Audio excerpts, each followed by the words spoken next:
Still a few people joining, so I'll just give them a moment.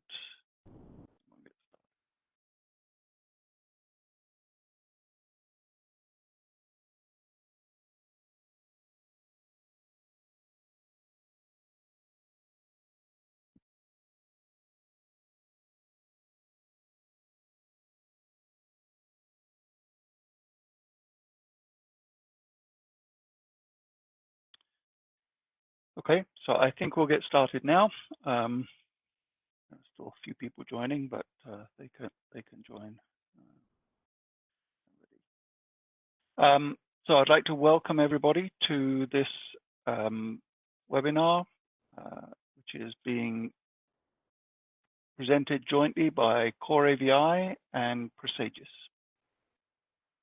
We'd like to welcome you all, and we hope you find this this meeting interesting and useful to you.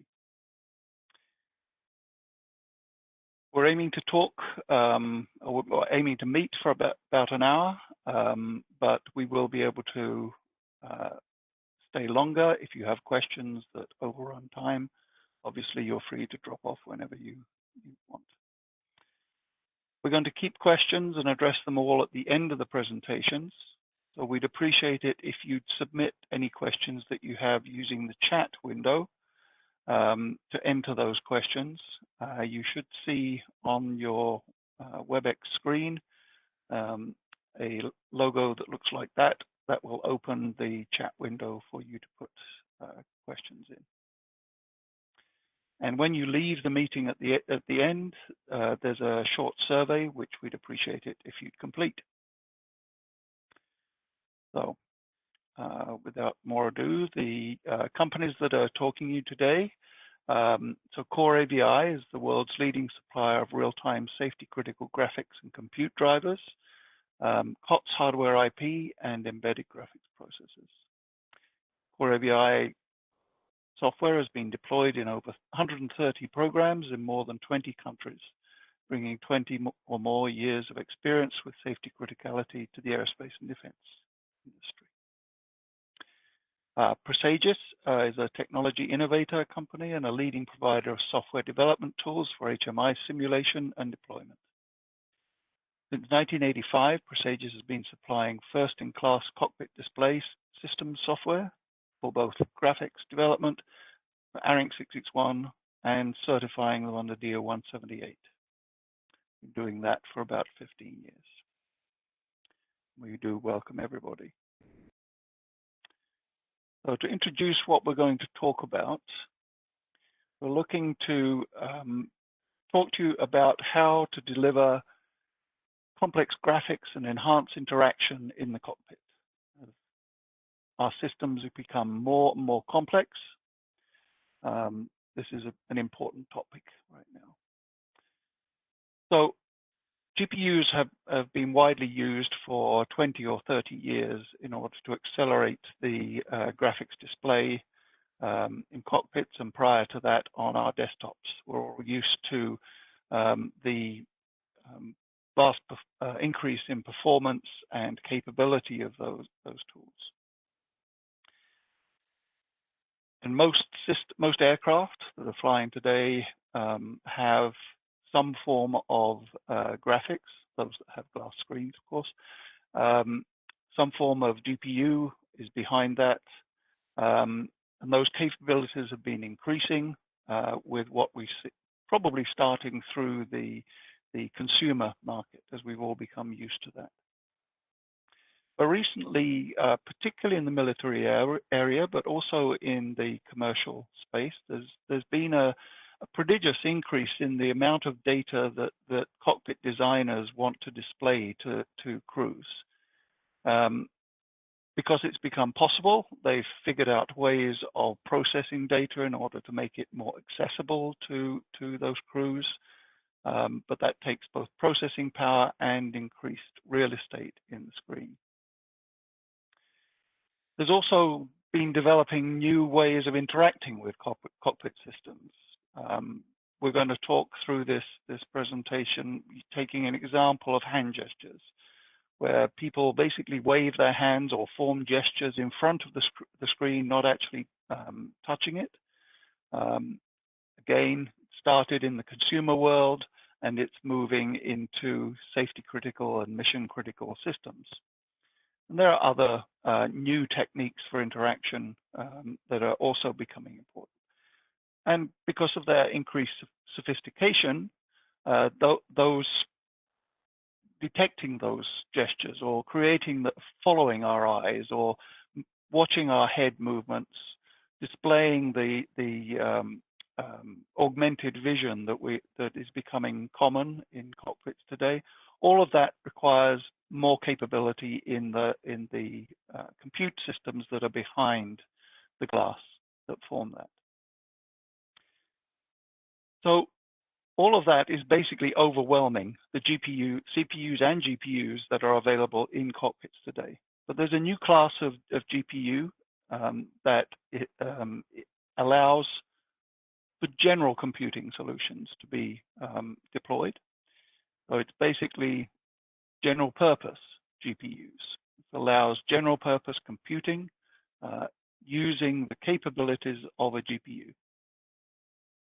So what we're going to talk about in this webinar is basically what is GPU compute, how does it work, what can it be used for, and how you can use it and certify it in safety and mission critical environments in order to deliver these new display techniques and these new interaction techniques.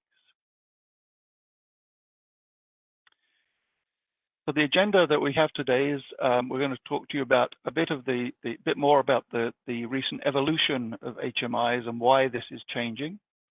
We're going to talk to you about what GPU compute actually is, how it can be used, look at solutions that these companies, the PRESAGIS and Core AVI, can provide to you. And then we'll wrap up those things and take some questions if you have them. The speakers today, we have one speaker from each company. Lucas Freisek is a field application engineer with Core AVI. He's been a software developer and now a field application engineer with Core AVI for 5 years. Got extensive hands-on experience in developing embedded software and in deploying DO-178C safety critical systems. Matt Jackson from PRESAGIS is a technical product manager for the embedded graphics products of PRESAGIS. Prior to his current role, he was a consultant who worked for years on various aircraft developing software and deploying systems in real aircraft, looking at how they worked, and has specialized in this kind of area. Particularly been involved in touch-based systems and in ARINC 661 system, and has been an active member of the ARINC 661 committee for the last 12 years. So at that point, I'm going to hand over to Matt to introduce the first topic to us.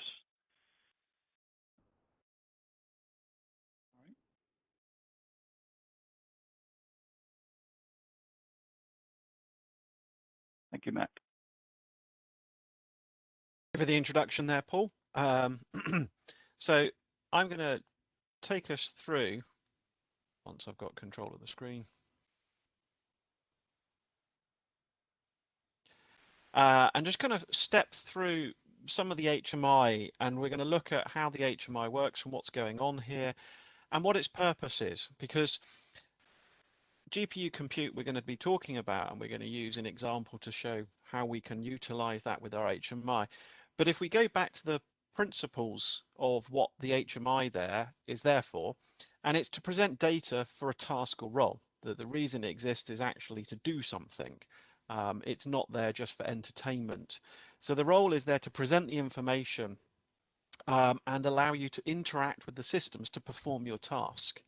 Now, traditionally, most aircraft, the data was there for a single safety critical purpose of flying. So if we look at the kind of display at the top in a kind of older system, it's all about the engines, the speed, the angle of attack.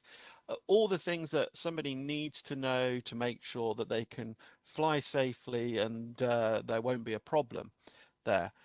However, the kind of task scope has increased over the years.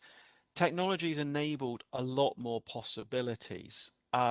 It's no longer just flight safety, but mission critical. We've added over the past 30, 40 years, more and more roles for the user in a cockpit for an aircraft, but also in vehicles for the tasks that they can achieve or might want to work with.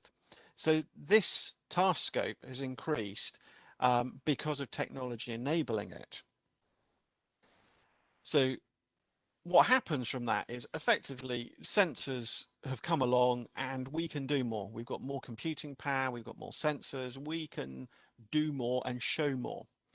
The challenge is obviously with things like external sensors, we've got FLIR, LiDAR, and we can merge scenes as well and do that. So we have all the challenge of these new external sensors, but we don't just have external sensors, we have internal sensors inside for the user. So how do you interact? Head, eye tracking, hand tracking, bio tracking of the user as well. So these are all new things that have to be handled inside an HMI. Now, we don't have to use all of these things, but people want to use these things. And the interesting reason is the external information coming in, it provides a scope increase of the tasks that somebody can perform. So the fact that I can see more outside or read more information from my vehicle or from something, I need to now present that. So there's a huge amount of data that needs to be presented, but I need to interact with it. Hence the need for internal sensors for how do you actually manage, manipulate, and use this data in a way that's relevant and kind of safe. So the HMI challenge is we've got to display data in a format that's usable. Too much unprocessed information makes a task much, much harder to perform. So in the example here, I've got a digital moving map that lots of people are familiar with. The problem is as we add sensors, we can add information, and as we have navigation systems and routing, we can add more information, no fly zones, and oh, hang on, we're getting lots of detection, and now we don't know what we're doing because there's too much information here and it's not necessarily relevant for the task that the person's performing. So we have this challenge of there needs to be some form of processing on the data we present, and it needs to be presented when it's relevant. Now that needs computing kind of processing power to actually make some of these decisions to aid the HMI. Obviously, we've got the presentation of that data. We've now got multiple systems to control. Previously, we would fly or drive a vehicle, and we only had some simple interfaces. We just had to kind of give it some power and point it in a direction and control the systems of the engines and brakes and other things like that.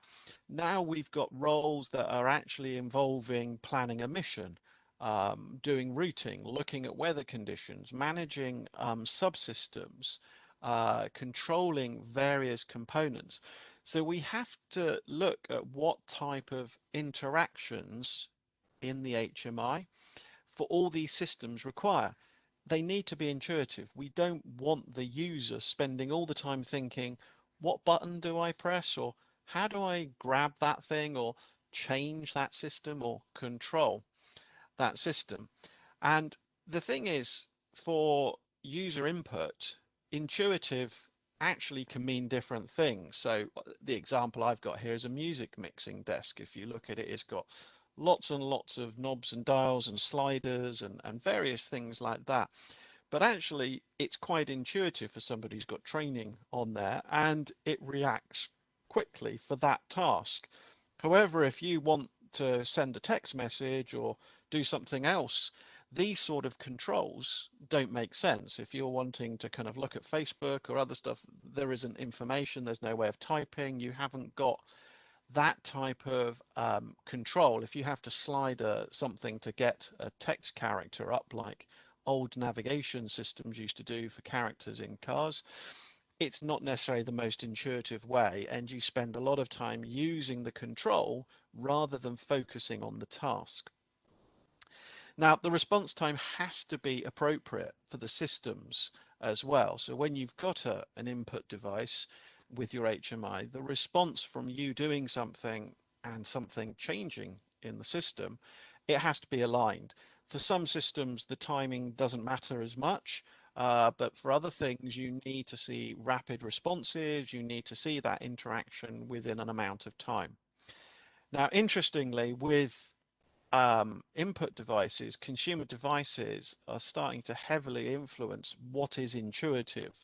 So as you go through different types of users and different age ranges and experiences, you find that a device or an input method that was relevant for somebody 15 years ago for the next generation of user is no longer intuitive or is not up to the task.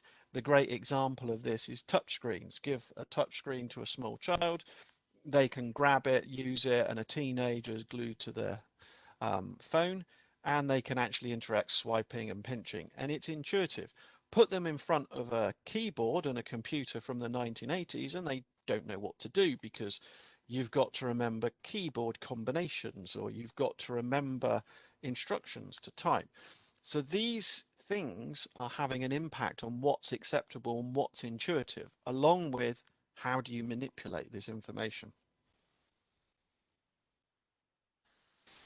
So we've talked about the extra information that is become available and we want to present to a user. And the use of technology has actually enabled us with new sensors and new data. Historically, we were getting limited in a cockpit. You had a certain amount of screen space or cockpit space. And the screens were of a certain size. If you wanted more information, you add another screen or another dial. We went to digital displays, LCD displays, but you'd have to add another LCD display. We've got to the point now where technology allows us to have large area, so large screens, single surface screens that we can then reconfigure that gives us more space within a cockpit of an aircraft. But also with helmet mounted displays, we can now present a virtual cockpit as well. So we can actually extend the cockpit beyond the physical bounds of the cabin. And if we need information, we can actually utilize the human machine interface by moving a head or tracking a position to actually move more data in and out of scope. And actually extend that. So these things are now available, and modern GPUs have the power to shift enough pixels and to render those scenes in these situations. So the modern GPUs got the graphics power to do this. However, the data still needs to be in a format that's suitable for the user. We don't want information that's relevant and cluttering and overloading the workload. So we do need to still think about how we present that data. So we've talked about the presentation. Obviously, I keep referring back to user interaction. Now, traditionally, physical interfaces like keyboards or bezel buttons, moving on later in evolution, we kind of have cursor control, joystick, trackball, mouse, thumb wheel. These type of devices worked.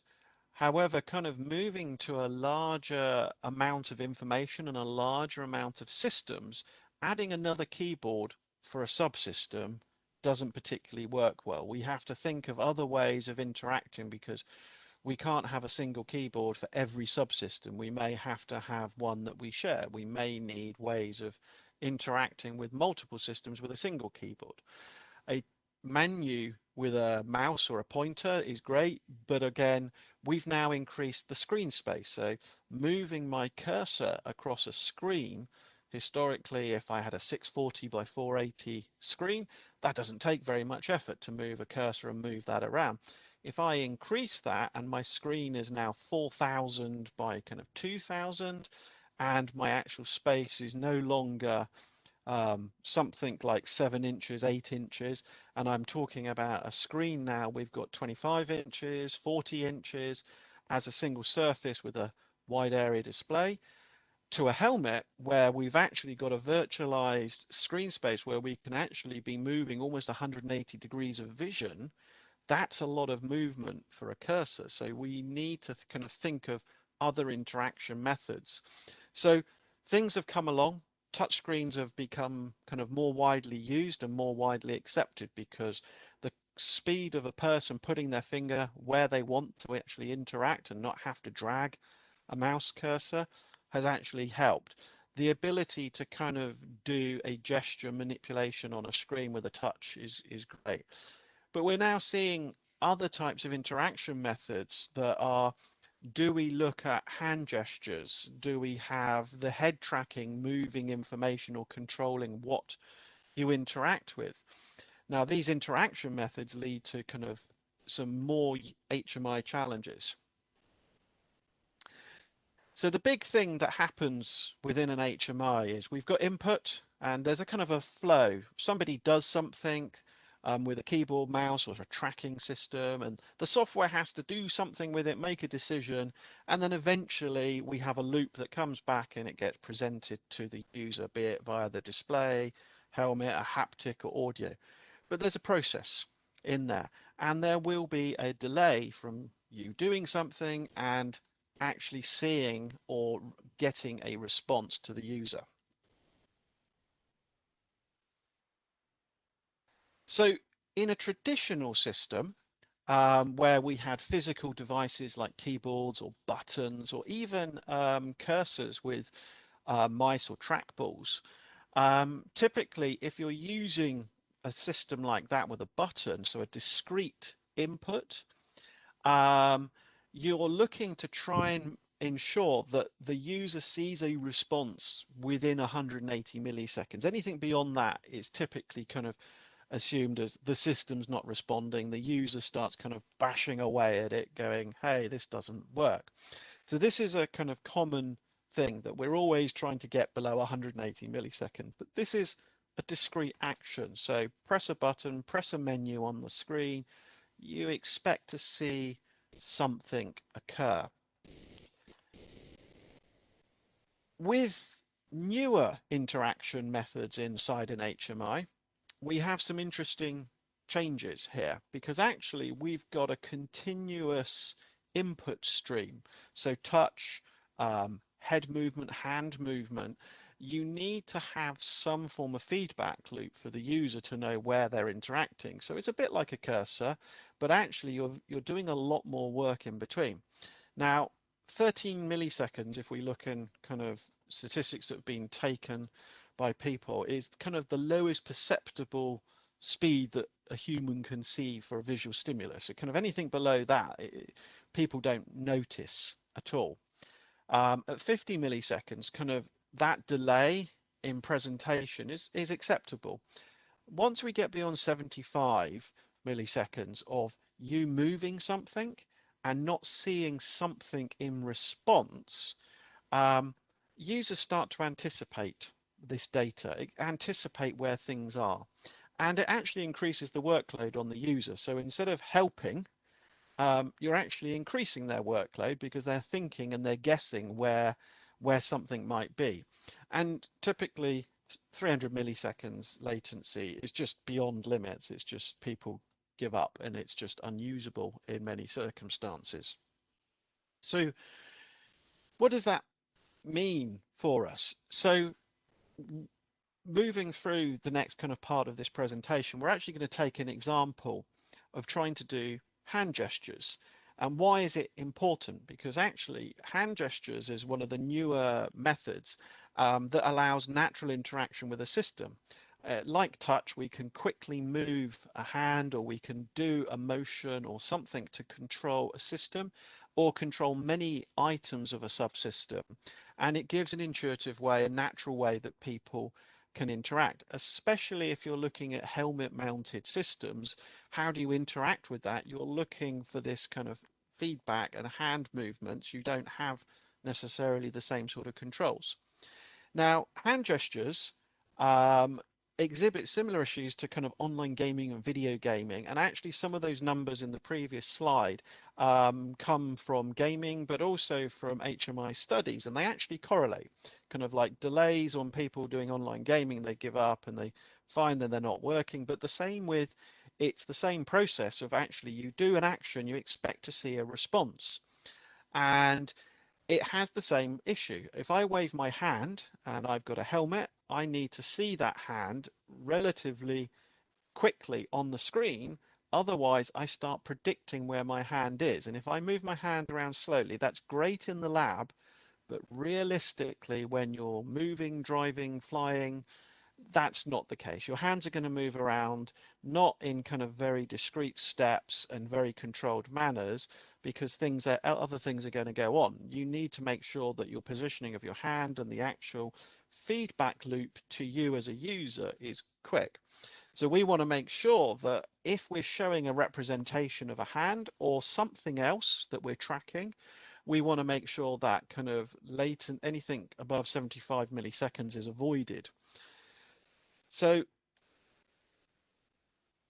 what we're going to look at is particularly what this means in a system. Now, this is being done. People are doing this type of work. It's not new. It's in the consumer world. And there's different ways of approaching it. You have some form of position sensor, hand position, some form of position recognition or processing, and then you give some point data or location data once it's actually recognized all the information to your HMI.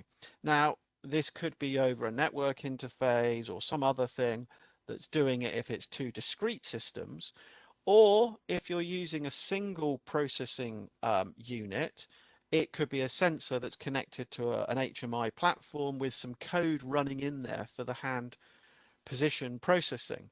So what we're going to look at is what the consequences of this is and how much power do you actually need to get this working realistically.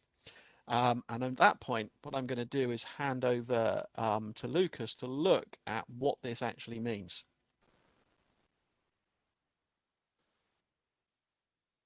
So this is the example we're going to look at. Hey, thank you very much, Matt. I'm gonna try to take control now.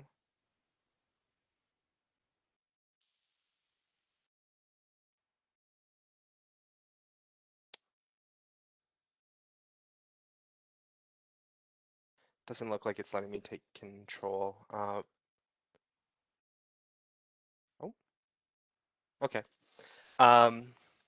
Just give me.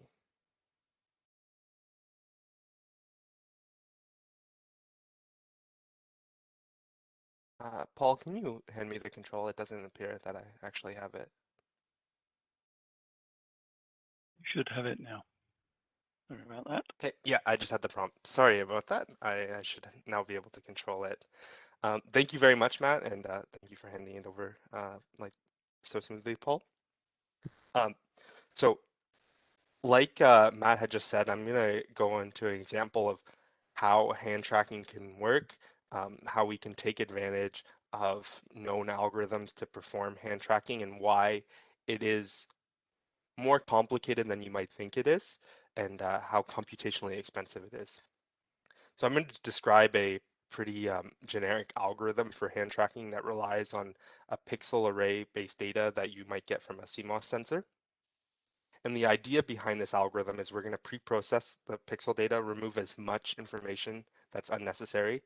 So we want to filter out parts of the data that don't represent the hand. We want to isolate where the hand is in the scene and then use that information to actually determine the position of fingers and the palm itself.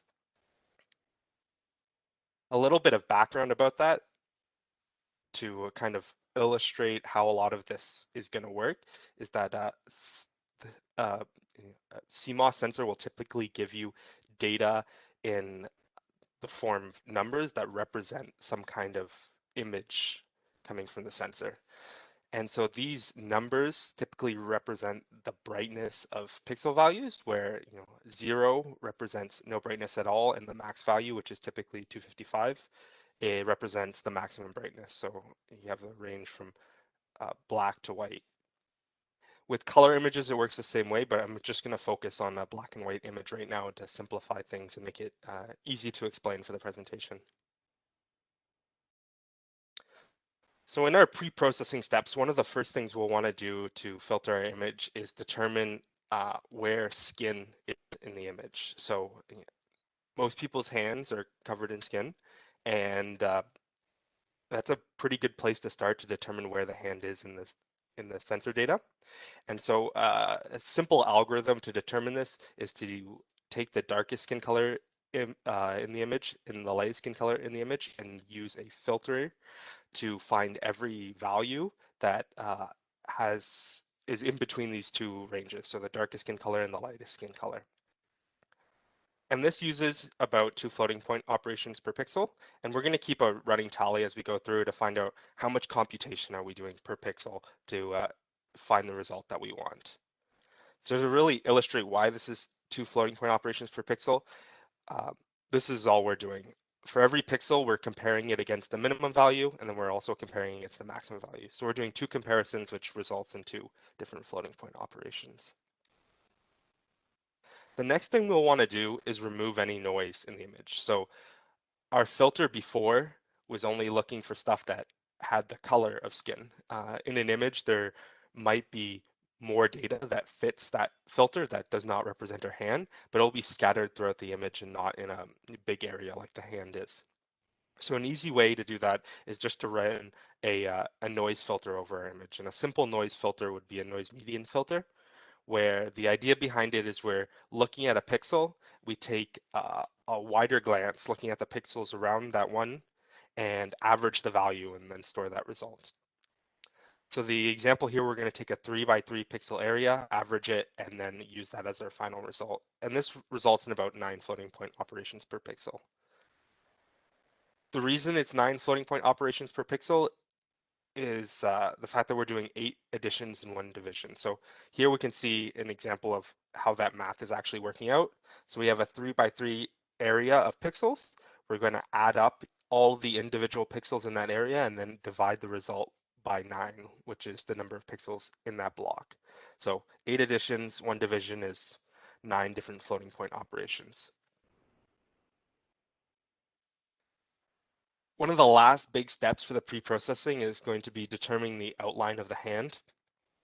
And a very common approach to handle finding outlines in image data is to do something called a standard deviation filter. The idea behind here is that we're going to take this equation that's represented on the screen right now and apply it against every pixel, which results in about 17 floating point operations per each pixel. And you might be thinking, what does this equation mean? It doesn't look pretty straightforward, especially if you haven't touched math since college. And it's really just the general form of a standard deviation filter. And if we were to implement it as it's described in math, it would be very computationally expensive, but we're going to take a more optimized route in order to implement it. And we're going to do that by using something called a convolution. And if you've paid attention to computer vision or neural networks and machine learning and that type of stuff, you've probably heard the term convolution thrown around a lot. And so I'm going to explain what exactly is a convolution and show that it's not really that complicated. It's just a series of additions and multiplications. So to perform a convolution, we need some pixel data that we want to apply and a filter to apply against that pixel data. So in this case, we have a filter on the right here, and the numbers in it are specially chosen to implement the standard deviation filter. We're not going to be worried about how those numbers were chosen right now. You just need to know that this is, it's been proven in the past that this implements the standard deviation filter if you apply it using a convolution. We have our pixel data, and since we have a 3 by 3 filter, we're going to apply it against a 3 by 3 pixel area. And the result it gives us will represent the pixel at the top left of this area. So what a convolution is going to do is piecewise, we're going to multiply the pixel value by the filter value and add it to a running sum. So we'll take the 255 at the top left, multiply it by the 1 in the top left of the filter and get the value 255, and then add that to our running sum. We'll repeat this for every pixel in the 3x3 area and for every filter value in the 3x3 filter. So the next one would be 127 times 0, which results in 0, which we add to the running sum.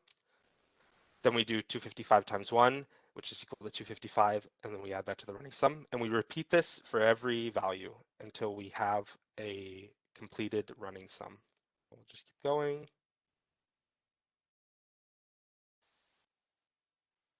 So this results in a final sum of 637. Since all of our pixel values are in the range of 0 to 255, we take the result and then we clamp it in that range of 0 to 255. So 637 now becomes 255.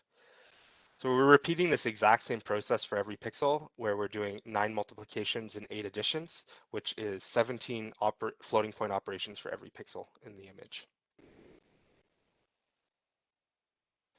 At this point, we know where the hand is in the scene. We have an outline that shows where the hand is in the scene, and we can use that outline in a specialized algorithm to determine where the fingers are. So that is going to look at the outline, find out where the thumb should be, where the index finger should be, and where the other fingers should be. I'm not going to go into detail about how this final part will be processed. It's less computationally expensive than everything else we have just done at this point, since we have less data to work on, and it won't add too much to the final analysis of how expensive is this computation. Once we have all the finger positions though, like Matt said before, we can take this information and pass it to the HMI application, where it can use it to do gesture recognition based on how the fingers have been moving in time. So let's assess, all the work we just did right now. For a modern system where you're doing hand tracking or some kind of tracking, you'll want to use a high resolution and high frame rate input feed. So I'm going to operate on the assumption that we're using a 1920 by 1080 input feed that's running at 60 hertz. So that means we're getting 60 frames in 1 second of data. And the reason I'm using this assumption is because for user interfaces, we want high resolution to give us lots of precision in how the hand moves. So if there's a small movement in the hand, we'll be able to pick that up. And then we want a high frame rate to actually have a responsive display, as we'll only be able to sample the motion on every new frame of data. And so if we aren't sampling at a high enough rate, there'll be latency in between when the hand moves and when the system is actually able to pick it up. So if you kept track of the run total of the number of operations we've been doing per pixel, you're looking at around 28 floating point operations per pixel. 1920 by 1080 display, 28 operations per pixel, 60 times per second. We're looking at 3.4 gigaflops, or billion floating point operations per second. So how does that compare to what a CPU is capable of? 3.4, it sounds like a big number, but we have really nothing to compare it against right now. If you look at a modern Intel i9 system with operating under the assumption that it's only using a single core right now, it has around 6 gigaflops per core. It's capable of doing 6 billion floating point operations per second. And this is when optimized using its single instruction multiple data extension. This is using vector operations. And so if you take our 3.4 gigaflops and compare it against this, just pre-processing the image uses 50% of the available computation on the CPU. And this, okay, sounds great. We still have 50% left, but you do have to keep in mind that the CPU has other tasks it needs to do than just run our specialized algorithm. It still needs to run the operating system. It still needs to run the other applications on the system. And if you wanted to do the hand tracking on 2 different cameras instead of just one, you've gone over your entire computational budget that the CPU is capable of. Now, if we compare this to a GPU, and I'm going to use the example of the AMD E9171 here. This GPU has roughly 1,200 gigaflops, so it can do, basically 1.2 trillion floating point operations per second. pre-processing of this data is using 0.1% of the computational power of the GPU. So there's lots of leftover compute time on the GPU to run our graphics, run other compute applications, or anything else we need. So before I go into more details about GPU compute, could we reframe this problem in any way to make it more viable on the CPU? And yes, we can, but there would be trade-offs to do that. So two obvious ones based on what I had said before are reducing the image size, which has the trade-off of giving us less accuracy, so we won't be able to pick up small motions in the hand anymore, or reducing the input frame rate, which would add latency. And based on what Matt has told us before, increasing latency is not very viable in high stress situations like the cockpit, where you need to make sure that the user doesn't really need to think about what they're doing. They're just able to do it and the system responds quickly and accurately. Some other things that could be done is to increase the core count of the CPU or to use multiple CPUs. So I had said that we're looking at a 1-core CPU. If you increase that to 8 cores and assume linear scaling, you get roughly 48 billion floating point operations per second that you'd be capable of doing on the CPU. But this also does add some complexity. Running on multiple CPU cores, you now have to worry about multi-threading in your implementation since you're going to be sharing data across the CPU cores. We still have to worry about interrupting the work. So if the CPU needs to do another task, we could stutter the input since it's switching what task it's working on. And then using larger CPUs or more CPUs increases the size of the CPU itself, the IC, and the PCB that we need to mount it off. So this increases the size and weight, and also increases the power usage when you're using multiple CPUs or multiple CPU cores, which in cockpits today, size, weight, and power is a critical thing that everyone's been focusing on. So this kind of goes against what the industry trends are right now. So why does this gesture recognition hand tracking fit so well with GPU compute? And the reason is because GPU compute is very good at a specific type of problem. And these are problems that parallelize easily. And so in computer science, there's a term for these types of problems. They're called embarrassingly parallel problems. And these are problems where we can operate on data independently and in parallel without having to worry about synchronization between two different processors. And so the hand tracking algorithm we just described before, where we're looking at pixel data, each pixel is processed individually, where it only has to look at the immediate neighbors around it, but it doesn't actually change the image at all when it reads that data. We're only reading it off. So each one can be processed individually. And so if you process 10 pixels at once, they can all be done in parallel without interfering with each other. And since this is a problem that parallelizes easily, we get the full compute performance of the GPU, giving us that 1.2 trillion floating point operations per second that the 9171 is capable of. So to go a little bit more into what GPU compute is, it's really just a way of doing high volume computation on GPU in parallel. And when I say in parallel, I mean working on the data in parallel and also doing it in parallel to what the CPU is doing. And we're talking about thousands of multiplications and additions per frame to millions of multiplications and additions per frame. And it's really not specific to any one class of problem.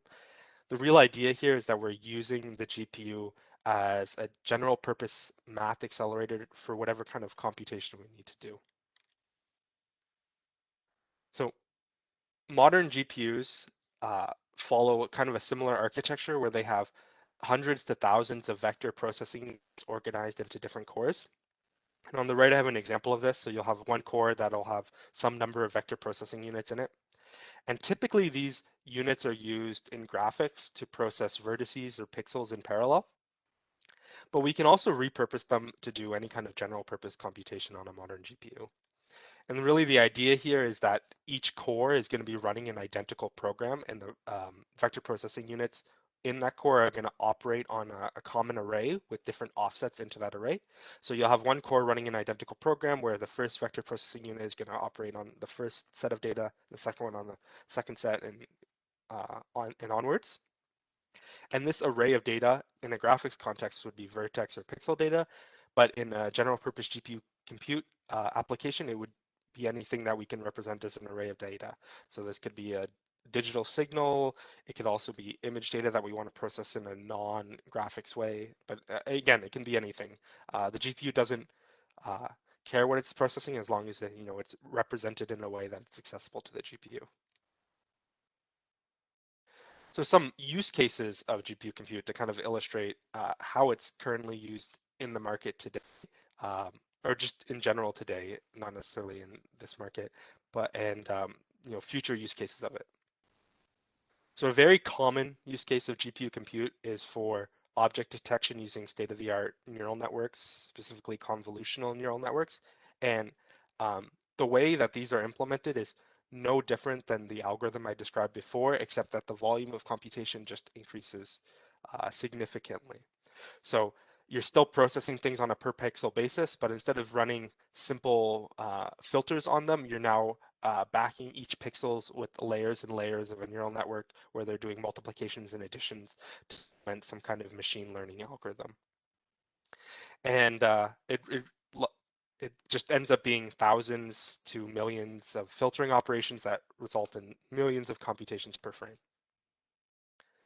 Another big use case for GPU compute is degraded visual environments, where we're doing image processing operations to assist the pilot in low visibility conditions. So we're going to take some feed from an external camera to enhance it using the GPU and external sensors to give the pilot a better idea of where they're flying in low visibility conditions. So this could be used, to assist the pilot in finding the landing pad in a dust storm, or finding some location in the dark. These types of applications where you can't rely on vision alone to know where you need to go. And the last common use case of GPU compute is signal processing. And so this is when we're taking some data that is coming in over time, and we want to do a Fourier analysis on it. And so Fourier analysis lets you look at data in the frequency domain, so you can see, how frequently or how much of a certain frequency exists in the data set. And so we can use the GPU to accelerate this type of computation without relying on an external DSP. Right now, there exist a few GPU compute APIs. Two that I would say the audience is probably more familiar with are OpenCL and CUDA. OpenCL is a high-level compute API defined by Khronos. It's able to run on a number of devices, and it's vendor agnostic. It's an open standard that anyone can implement.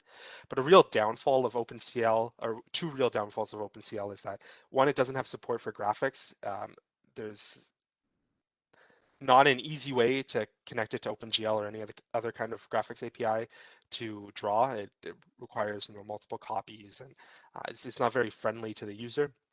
The other big downfall, especially in the aerospace and defense market, is that there really isn't a path to certification for OpenCL. So there is no proposed standard right now for a safety critical variant of OpenCL. And so in safety critical systems, it's not really an option. The other big standard is CUDA, which is a high level compute API defined by NVIDIA, and it's vendor specific. It's only implemented on NVIDIA hardware. And like OpenCL, it doesn't have a path to certification. So in a safety critical system, it's not really an option. There's a new standard from Khronos, the same people who define OpenCL, called Vulkan, that provides a high level API for both graphics and so you can do compute on the GPU and then you can share the data with the graphics core or vice versa. You can do graphics on the GPU and then post-process the results using general purpose GPU compute.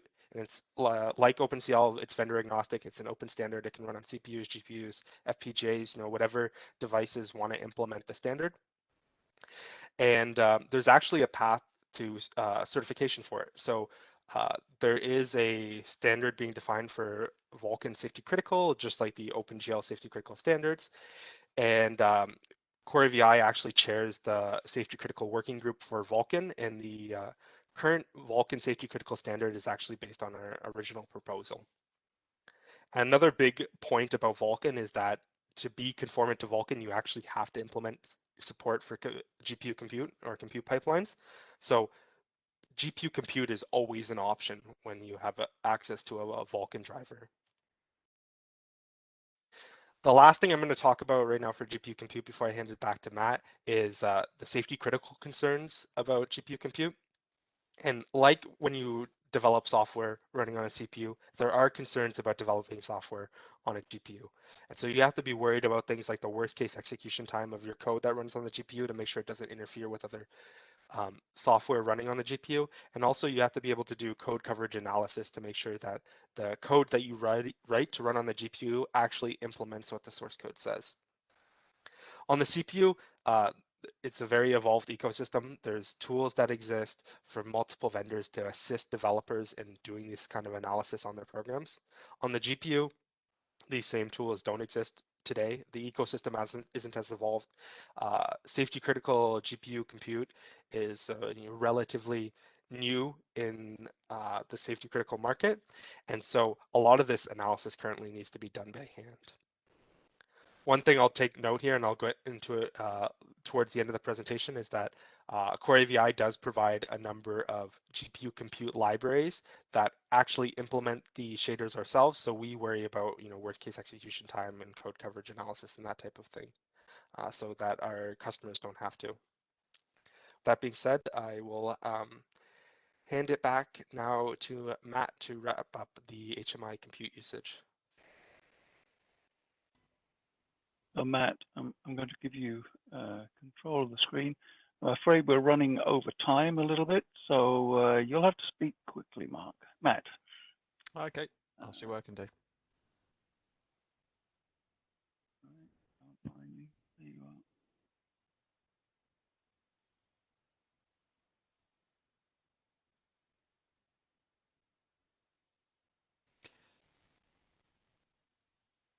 are. Okay, so thank you for that kind of background on the compute. We used this example just for hand tracking, just as an example, because it's actually an input, but you can see the actual data processing is relevant for all type of HMI. It is this we were talking about HMI input, but obviously this could be for output as well. So just to kind of refer back, we've got an input, we've got software, we've got an output here. How that works without compute today in an environment, typically it comes in, that data comes in, there's some processing that you've got to do on data, be it for hand tracking or if it's actually processing for the data to show on the screen and how much to show on the screen. There's an HMI modeling model that you're trying to present in a particular way, and you've got some rendering that then talks to a GPU. Obviously, the challenge with that, you can see in this particular case with a hand gesture, the latency, there's an issue possibly here. If I'm trying to use my platform and I want to make use of this single HMI platform, the computing power locally, it could be taking up to 50% of the CPU budget just on a high-end CPU, just for the tracking of that hand on the screen.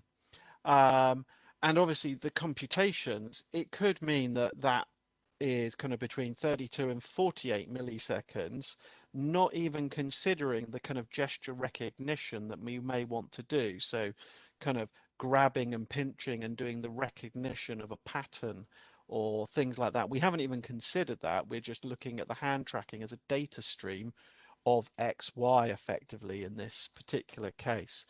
But you can see that we're hitting a processing time where there is an appreciable amount of latency starting to appear using all the computing power on there.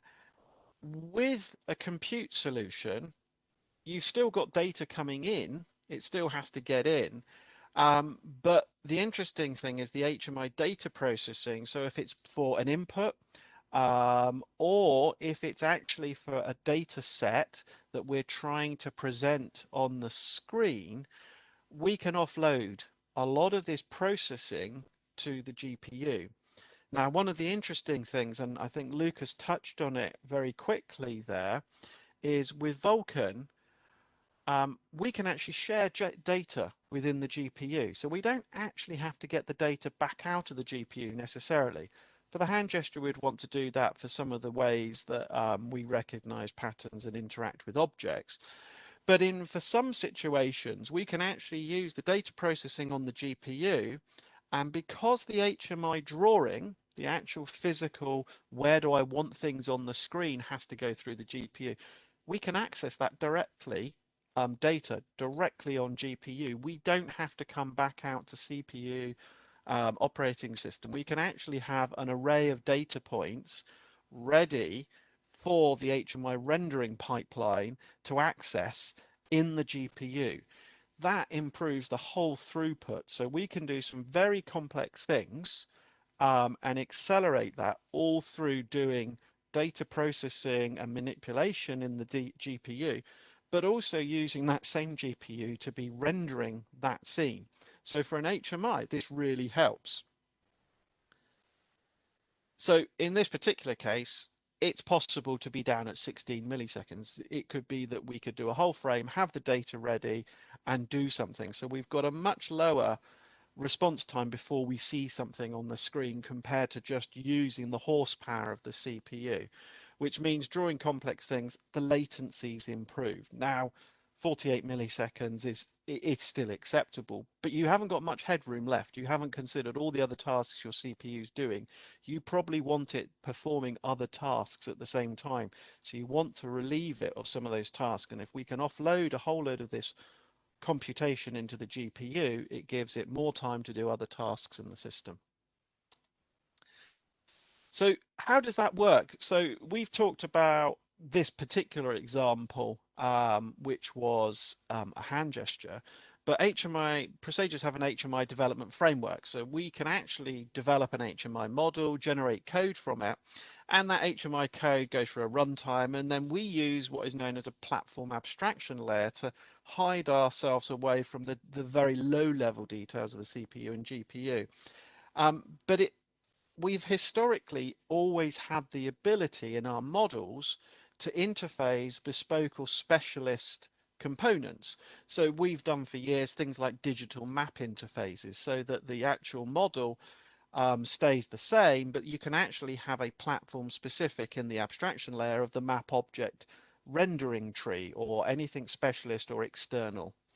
We have the same, and we've done this for things like ARINC 661 and in the face environment where you have an external video source. Now that's generic, but actually the implementation is very hardware specific because that actual video may be in face, and I've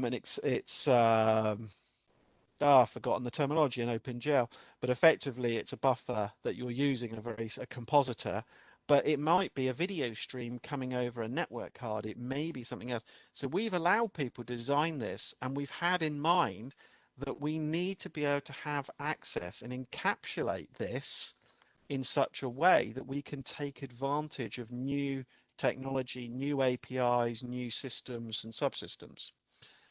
So it means, obviously, for the hand gesture, we could actually have a convolution object. So we're looking at, hey, here's the tracking, and you've got all these things that the systems have fed data. We may be tracking a hand, we may be tracking something in space as we're flying around from a sensor, and we're wanting that to actually narrow it down and give us bounding boxes or something like that. And we could have a convolution object here.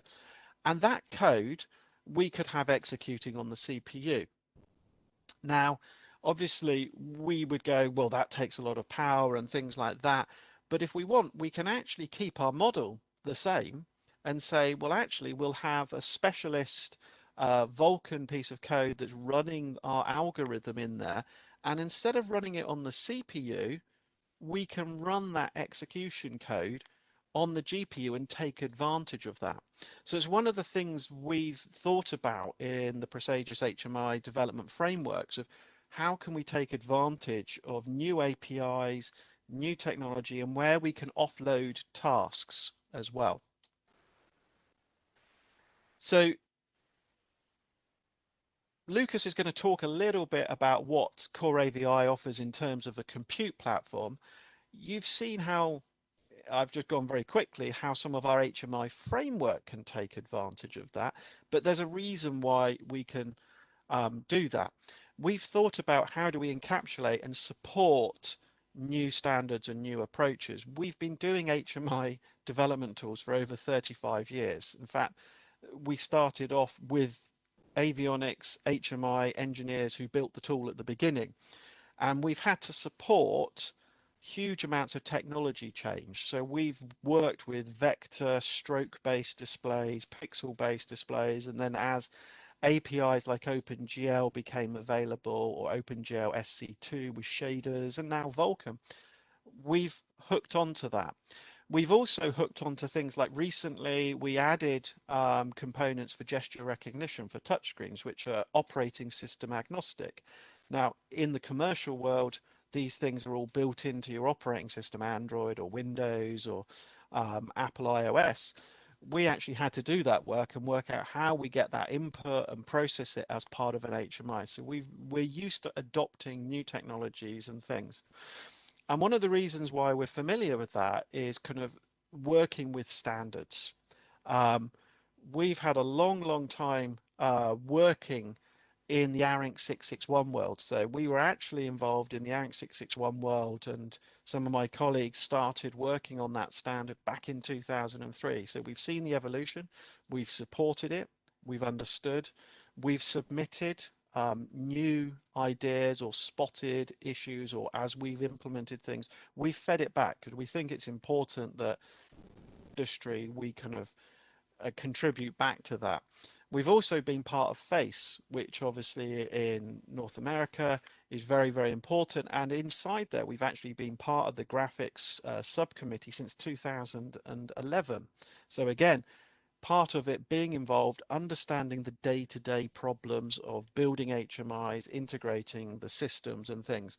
And as Lucas mentioned, Kronos with the safety critical, we've actually submitted and been part of safety critical profiles in Kronos for graphic standards. So this really helps us with our understanding of how we can take advantage. Now, this example we talked about was with gestures, but you should be able to see that it's not just gestures, it's the processing of the data for the screen as well as the input we can take advantage of GPU. Now, all of this work we've done is safety and mission critical. We've spent a lot of time working in systems like that, and we've actually had over 20 years. Our first certifiable environments we were doing back in 2000. So we've been doing certification of these HMIs for a long time. And our software and tools have been used worldwide to actually do this. So we're flying and driving in vehicles and planes and helicopters worldwide. So it's not just one regulation people that have checked over how we do it. We've had multiple regions do that. So this is how we support that in there, and how we can take advantage of the newer methodologies. So what I'm going to do is just hand over to Lucas, who's going to just explain what Core AVI do to help support compute in these environments as well. Okay, thank you very much, Matt. I will try to go over the last section as quickly as possible so we can get to the questions that you guys in the audience have. So some people are leaving at this stage. So if you can wrap up as soon as you can, Lucas, you should have control now. Yeah, I'll go through this quickly. So like I alluded to before, Core AVI has kind of a stacked approach to how we're supporting compute. We have our underlying Vulkan driver, which we call VK Core SC, and then we have compute libraries built on top of that to make it more user-friendly and easier to use in safety-critical environments. We also have libraries for non-compute related things like OpenGL, video encode and decode for H.264 and H.265 video, and GPU safety monitoring, but I'm really going to focus on the compute core and VK core VX here for basic linear algebra subprograms, fast Fourier transform, and AI and video processing. So our solution, like I said, is a stacked solution where we're providing a underlying Vulkan driver that has high performance, low level access to the GPU. And if you have a very specialized application, you can use Vulkan directly to get the performance, but then you also have to address the safety critical concerns yourself with writing your own code that runs on the GPU.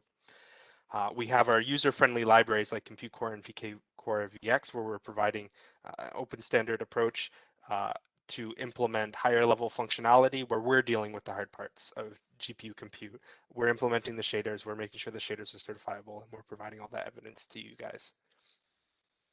So our compute core product provides basically math acceleration, namely basic linear algebra subprograms for highly optimized vector and matrix math operations, and then also fast Fourier transform for doing signal analysis and Fourier analysis. And like I said, certification evidence is available for everything here, including code that's running on the CPU and GPU. We have our VK Core VX product, which is a relatively new announcement where we're supporting the OpenVX standard from Kronos. So this is a high-level compute standard from Kronos that's meant for computer vision and neural network inferencing. So it provides a method to doing, the computer vision type stuff I described earlier in the presentation, as well as neural networking, where you can build a neural network in the tool directly itself, or you can using common frameworks such as TensorFlow or PyTorch or anything like that, export to a common format called NNEF, and then import that into our platform. So you can keep doing the same work you're doing in a lab right now using common industry tools such as PyTorch and TensorFlow, and then migrate to a safety critical platform afterwards with little issue. And like I said before, we're providing both evidence on the CPU and GPU code here, so customers aren't writing their own shaders and they don't have to worry about certifying code that's running on the GPU. Lastly, their Vulkan driver, which is compatible with many modern GPUs such as the AMD E9171, the i.MX8 Quad Max from NXP, the next generation ARM Mali G78, and more. It's extremely portable across different operating system and hardware combinations. So your software is available to run on ARM, PowerPC, x86, whatever, with whichever real-time operating system you need, and we provide the certification evidence for all of that. So that's the end of my spiel there, and so I'll hand it back to Paul for the wrap-up. Thank you, Lucas. Thanks for doing that. I think I'm going to skip over most of the wrap-up. I'm sure you've all been paying attention through this. My apologies that we've run over time. We weren't intending to do that. If you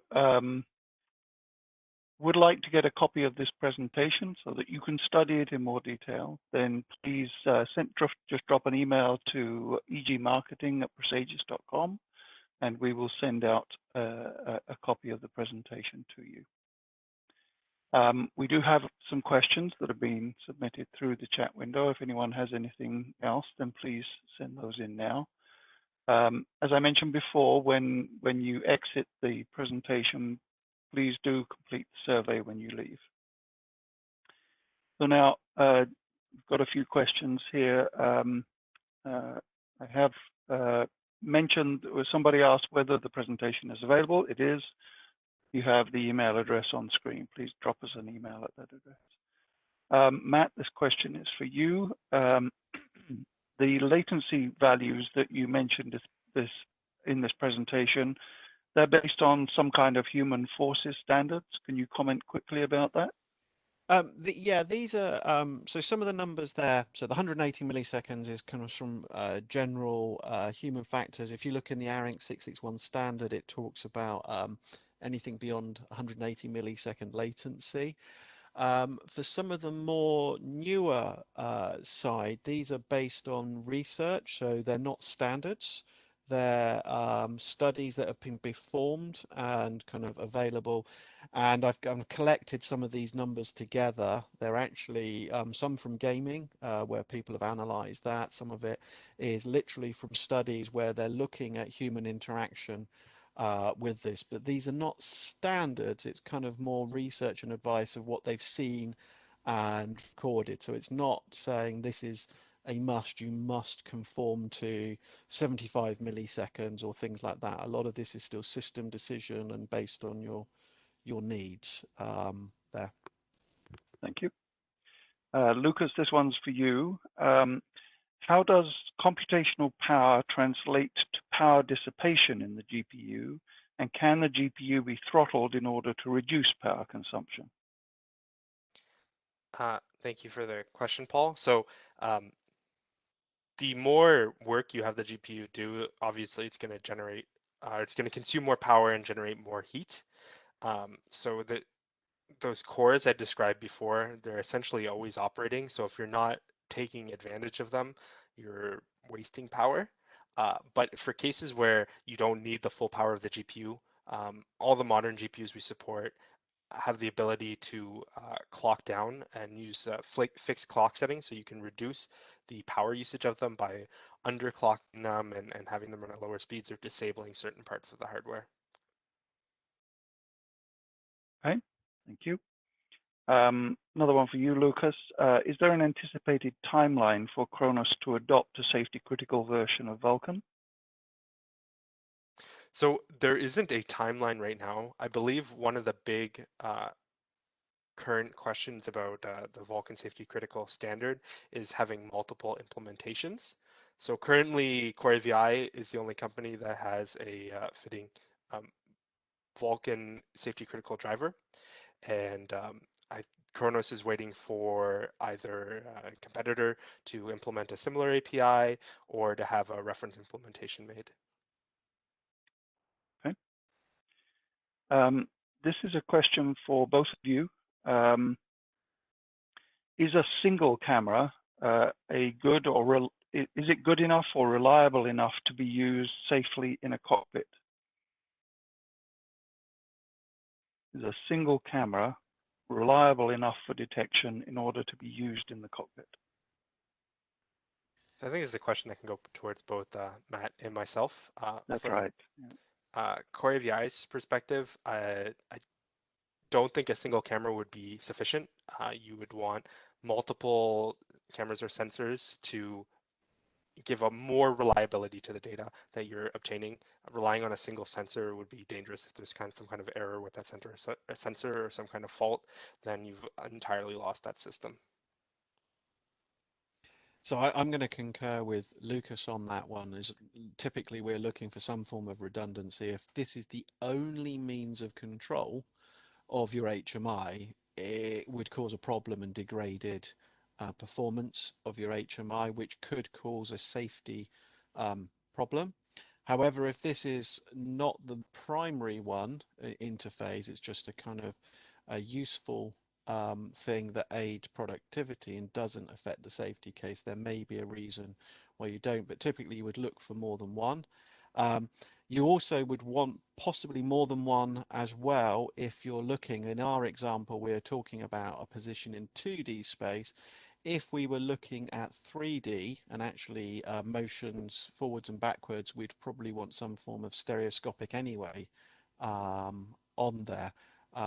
But typically, the actual number of sensors is dependent on your cockpit and what its usage is for. There's got to be a safety case performed for it. Thank you. Question for you, Matt. Does PRESAGIS interface to Vulkan today? So we've worked with the Vulkan, some of the Vulkan drivers. We don't have a native graphics API that we're calling at the moment, but we've worked with the core AVI environment where they're providing some of the support libraries, and we've actually run on their Vulkan drivers. They have, as you probably saw in Lucas's presentation, some extra support libraries, and we've been using those directly. In the future, we'll be looking at using more direct access as we want to take more advantage of some of the capabilities Vulkan has. Lucas, is there a location where all the supported graphics drivers that are listed for VK Core SC? So if you go to our website, you should be able to find that information. We list, all the GPUs we currently support, but if you have some more specialized needs, I would encourage you to reach out. We're always open for discussion and finding out what, we're not currently supporting in the market and there might be a need for. Another question for both of you. If this hand detection algorithm is so computationally expensive, how do commercial low-power cell phones pull it off? I'll take the first stab at that one.